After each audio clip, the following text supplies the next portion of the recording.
So I'm Max Baker-Hytch. I did a DPhil in philosophy at the university, and I then did a postdoc or JRF at Somerville College, and then oh great, then one in the States as well. So I'm now tutor in philosophy at Whitford and then a member of the philosophy faculty. But I'm also affiliated as a speaker on behalf of OICCU, the Oxford Centre for Christian Apologetics, and also, a good friend of mine, Alonzo Paul, who's at the front here, is going to come up at the end and we're going to do the Q&A together. And Alonzo is also associated with the OICCU. Great, so yeah, real privilege to be here with you this lunchtime. So I think this is a question that a lot of people do ask themselves. It's not just a question that philosophers are interested in. But it is one that a lot of ink has been spilled on in terms of philosophy of religion in the last 20, 30 years. Well, yeah, is there a way for me to advance the slides? Not with that question, unfortunately. Okay. Right, I guess I'll just suggest to move the slide on. Okay, so you probably have heard of Bertrand Russell. So Bertrand Russell was an atheist philosopher. He was a philosopher at the other place in the early 20th century, and he was once asked by a journalist, if Bertrand, if you died and to your great surprise you found yourself standing before the pearly gates in front of God, what would you say to him? And Russell's answer was, not enough evidence, God, you didn't give us enough evidence. But it's not only the outspoken atheist Bertrand Russell, but intriguingly and perhaps more troublingly, Mother Teresa of Calcutta, who expresses these kinds of sentiments. So after her death, some of Mother Teresa's diaries were published in which it was clear that she really wrestled with this sense of absence and longing to experience God's presence but not finding it. She wrote, "My God, how painful is this unknown pain. It pains without ceasing. I'm told God loves me, and yet the reality of darkness and coldness and emptiness is so great that nothing touches my soul.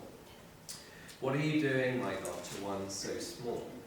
So there is, I think, a troubling question. Why would God allow Mother Teresa, of all people, to be so in the dark? And so this worry or question has been turned into a formidable philosophical argument, or a formidable philosophical argument by the Canadian philosopher John L. Schellenberg. And this is how the argument goes.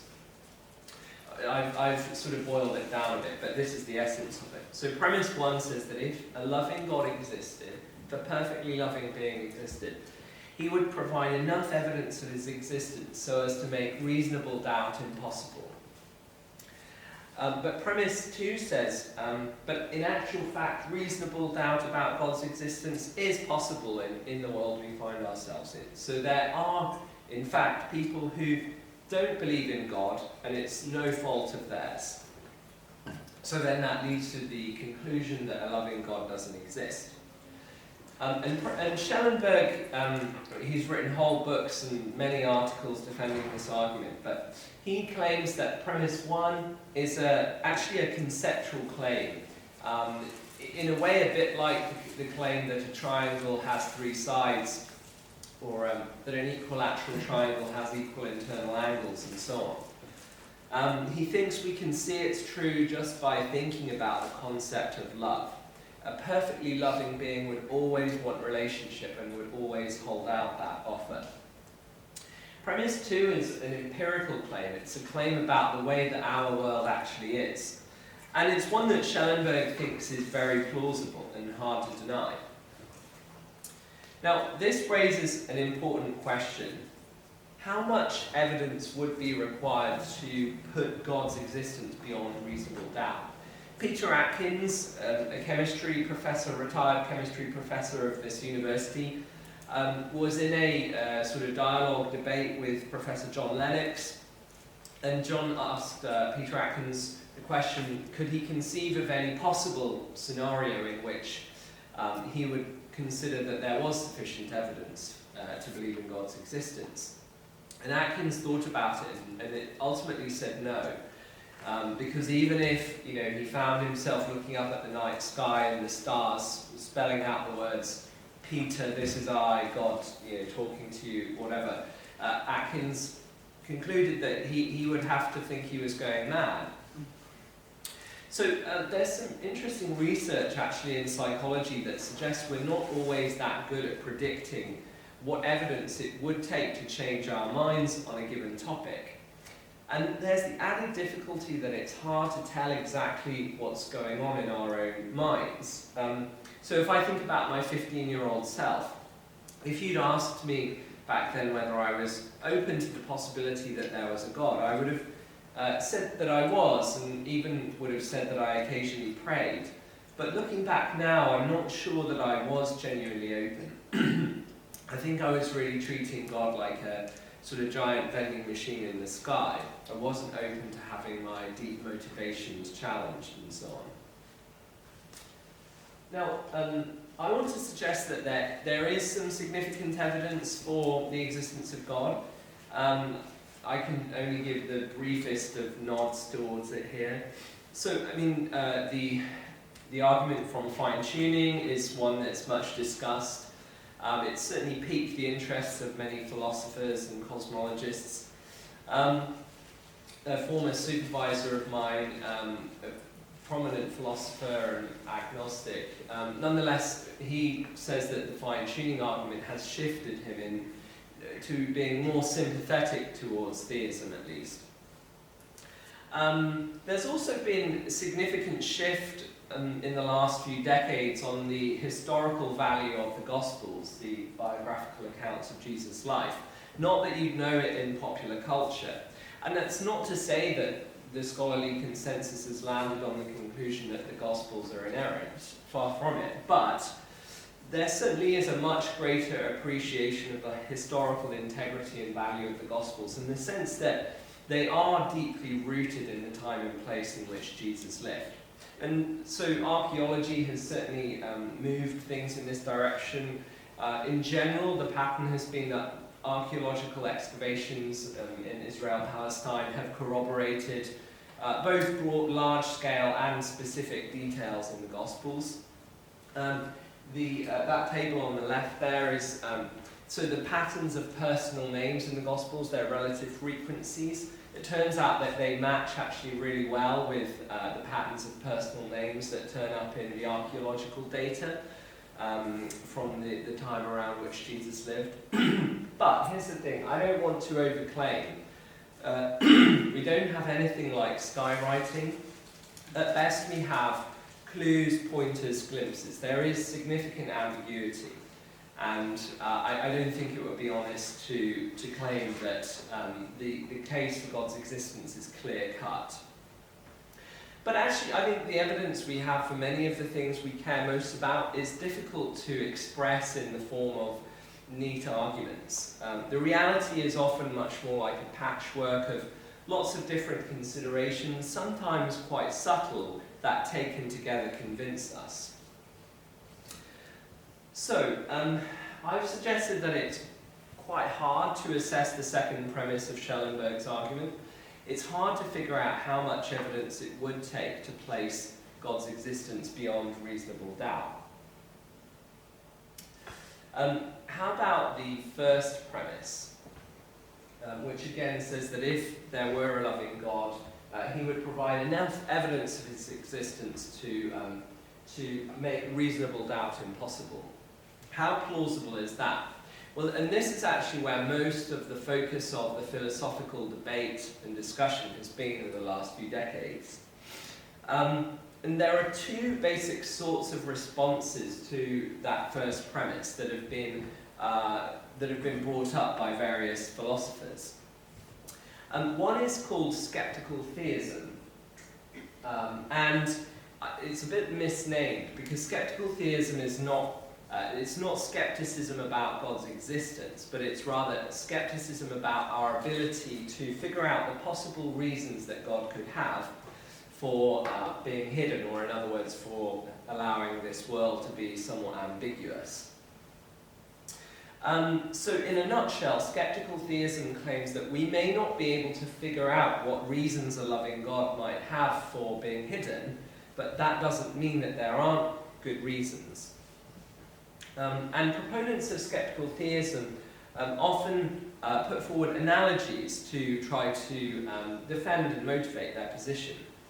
And this view was actually developed originally as a response to the problem of evil.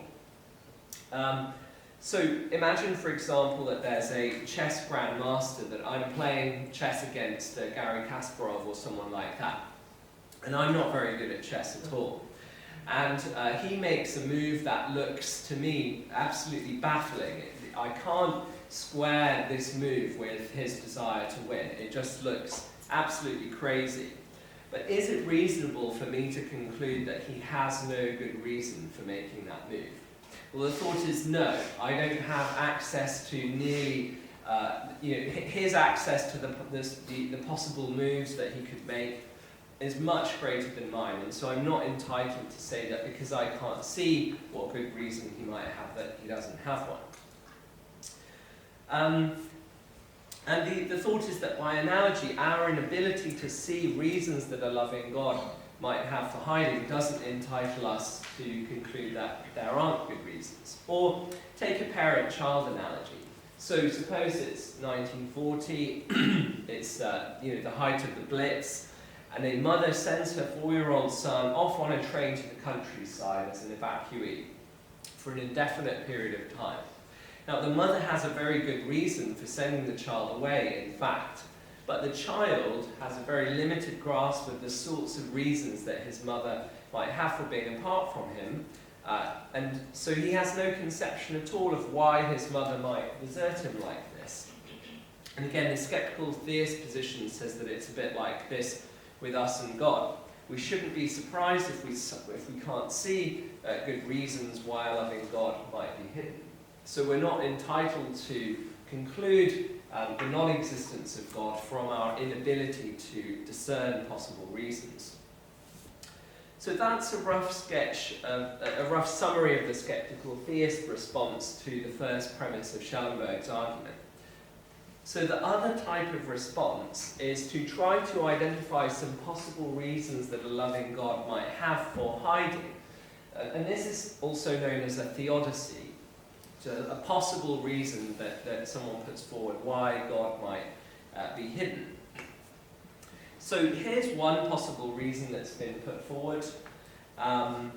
So various philosophers have defended this sort of move, including Richard Swinburne, John Hick, Michael Murray. So the idea is that if God's existence were overwhelmingly obvious, we'd be a lot less free to make morally significant choices.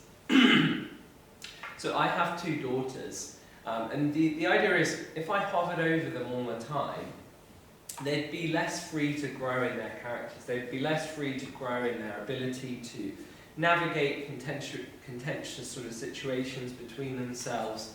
And so if I want them to have the space to grow in their ability to make wise moral choices, I need to withdraw and not sort of be constantly monitoring them. Or another example, when a lot of teaching, or all teaching, went online during COVID-19, lots of people, including myself, found that students were more inhibited in what they were willing to share in seminars, the things they were willing to sort of discuss, if they thought they were being recorded. So the suggestion that's been put forward by various philosophers is that if God existed, then he would have some good reason to put some epistemic distance, as they put it. In other words, to put some ambiguity as to whether he's there between him and us, in order to make possible significant moral freedom on our part. Or put another way, the only way that the world could be an arena in which we get to form our characters through the making of choices is if God's presence is veiled to some degree.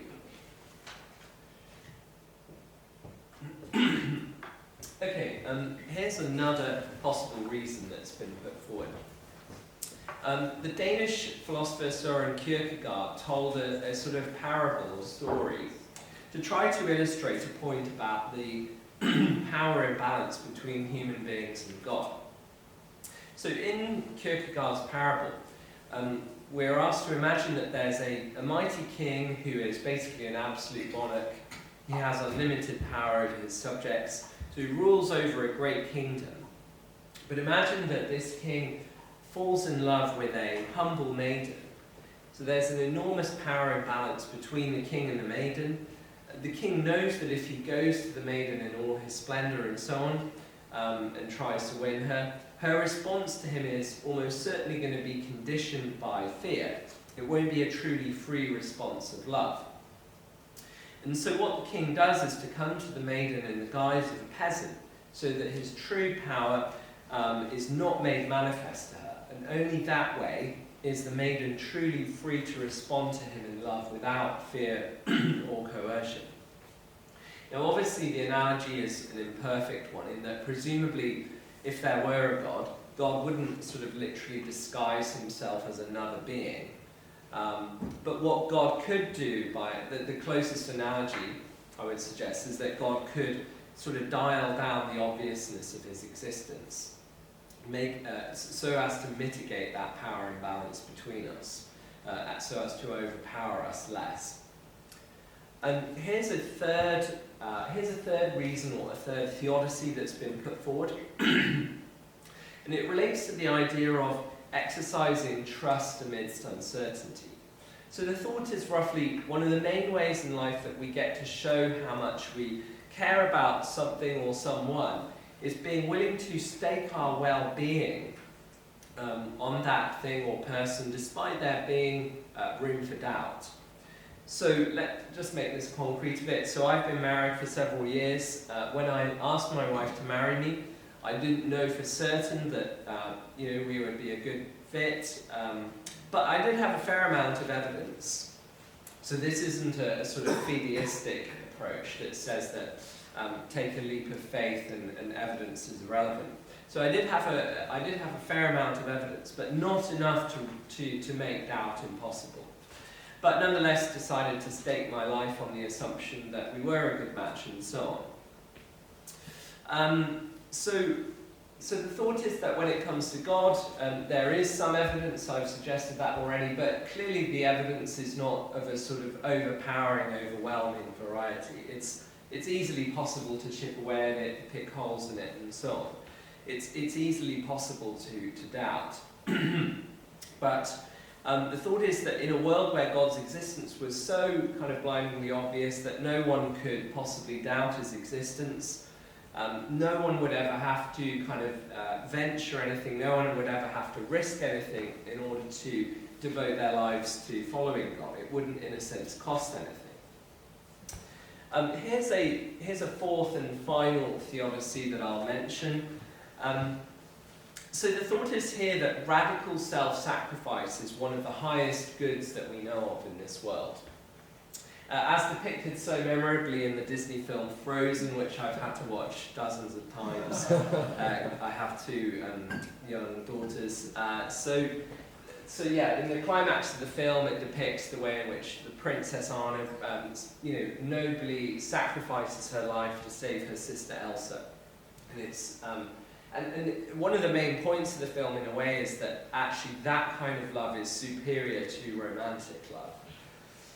Now, the philosopher Andrew Cullison has argued that actually the only way that we can make this kind of radical self-sacrifice is when we're in a state of being less than fully certain about whether there's anything waiting for us on the other side, whether there's any kind of heavenly reward awaiting us. And so he suggests that for that reason, if God exists and wants to make possible this kind of radical self-sacrifice, then God needs to be less than fully obvious to us.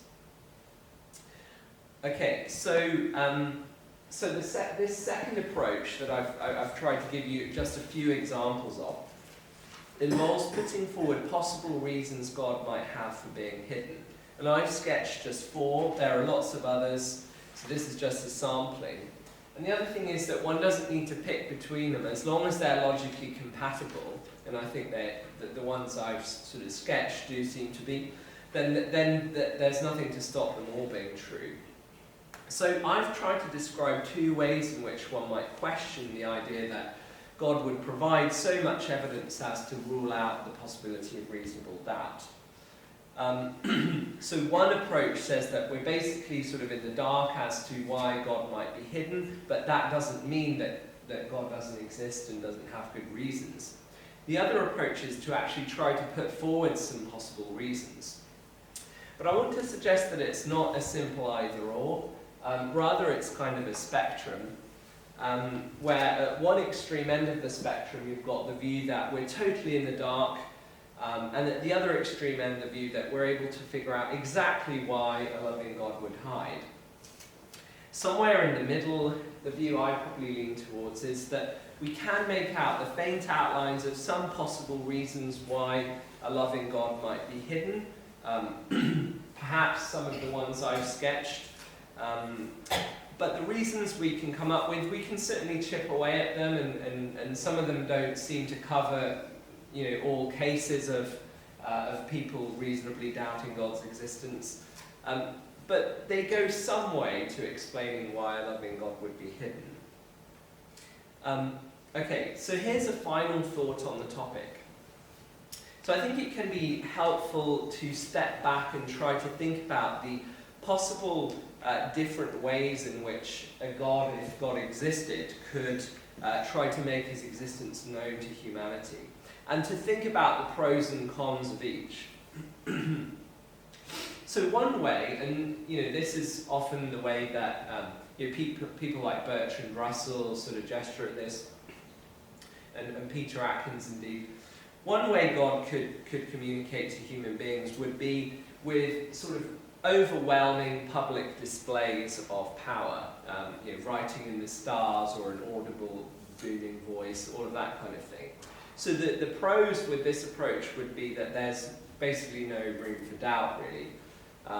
Although Peter Atkins said that even he would doubt that in that scenario. The cons would be that arguably God would overwhelm us, our freedom would be curtailed, love would be coerced, and so on. The second possibility would be to produce widespread religious experiences. So lots of religious experiences that are extremely sort of vivid and convincing. Now, the more powerful and convincing they are, it seems like the pros and cons then are roughly the same as with the first approach. But on the other hand, if the religious experience is a bit more subtle, a bit more open to interpretation, then it leaves us more free to decide how to respond, but less people would be convinced. A third approach might be to give us a proof of God's existence in the sense of a deductive argument with all true premises and a valid inference. Now, of course, some philosophers would say that we do already have such things, but would it convince everyone if that were the case? Well, I highly doubt it. And actually it turns out in philosophy there are no arguments really for anything of substance that all philosophers agree upon, that all philosophers think is a good argument.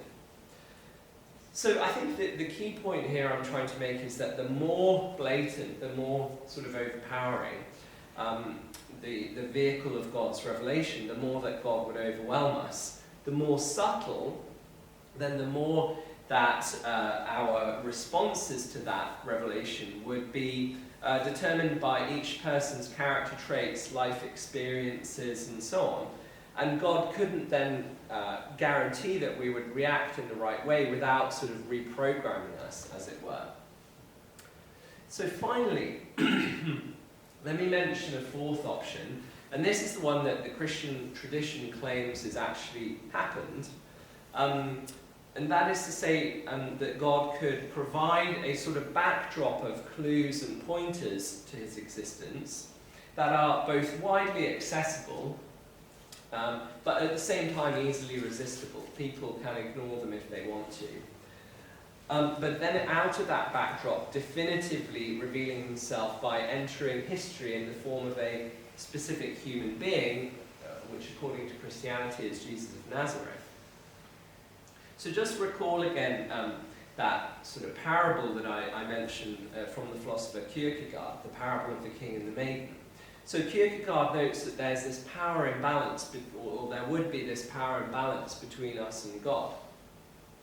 So somehow, if there's to be the possibility of a genuine response of love on our part, there needs to be a way to overcome that imbalance. And Kierkegaard thinks that becoming incarnate, God stepping into history in this way, in this especially humble way, is the way to overcome that power imbalance. And so he says this: in order for unity between God and humanity to be effective, God must become like us. He will appear, therefore, as the equal of the lowliest of persons. Therefore, God must suffer all things, endure all things, be tried in all things, hunger in the desert, thirst in his agonies, be forsaken in death, absolutely the equal of the lowliest of human beings. Great. Well, thank you very much. That's all I've got to say for this part. But then I think we're going to go to a time of Q&A now. Yeah.